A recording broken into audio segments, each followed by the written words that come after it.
میں نے اپنے چچا کی بیٹی سے شادی کی ہے، لیکن میرے والد میرے گھر والی کے ساتھ غلط ارادہ رکھتے ہیں۔ پھر جب میں گھر نہیں ہوتا تو اس طرح کا کچھ معاملہ میرے سننے میں آیا، بتا دیں۔ اگر کسی سسر نے اپنی بہو پر شہوت کے ساتھ اس کو معاملات میں ہاتھ ڈالا تو وہ اس کی بیٹے پر حرام ہو جائے گا۔ آپ کو چاہیے آپ اپنی بیوی کو لے کر کسی اور مکان میں منتقل ہو جائیں، اور ایسے شخص سے، چاہے وہ آپ کا والد ہے، اگر آپ کو یقین ہے اس طرح کی دو نمبریاں، تو اس والد کا، اپنے والد کا اپنی بیوی یعنی اس کی بہو سے پردہ کرا دیں۔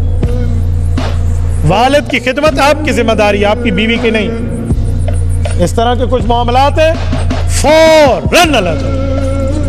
لیکن آپ کا والد اس طرح کیوں کرتا ہے، اس کو بھی دیکھو۔ بعض اوقات ایسا ہوتا ہے کہ والد کی بیوی یعنی ان کی ماں فوت ہو جاتی ہے اور بچے خود شادی کرتے ہیں، باپ کی دوسری نہیں کراتے تو وہ یہ کام کرتے ہیں۔ تو اس لیے یا تو والد کے معاملات میں دیکھیں۔ میرے ایک، اب میں کیا کہوں، جاننے والے ہیں، انہوں نے اس طرح کی شکایت کی کہ میرا والد میری بیوی کے ساتھ کمرے میں علیحدہ بیٹھا ہو تو اسے کہتا ہے سر پہ تیل لگا کے دے، ہمیں کہتا ہے تم دفع ہو جاؤ، تم نہ لگا۔ تو میں نے کہا تمہاری والدہ؟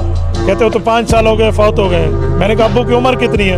کہتے بس ابھی 51-52 سال ہو رہی ہے۔ میں نے کہا پہلے پیو کو پڑھنا ہو، میں نے کہا پہلے باپ کی شادی کراؤ۔ انہوں نے کہا مفتی صاحب آپ کیسے کہہ رہے ہیں، ابے وہی عمر کون لے سی؟ میں نے کہا خدا کے بندے 51 سال میں کوئی نہیں دے گا، یا گھر علیحدہ کر، کس چکر میں بیٹھے ہو تو باپ کی شادی؟ انہوں نے کہیں نہ کہیں سے، میں نے انہیں ہمت دلائی، انہوں نے باپ کی شادی کی۔ جب شادی ہو گئی تو اس کے بعد بہو جائے نا کمرے میں، کہتے دفع ہو جا تو۔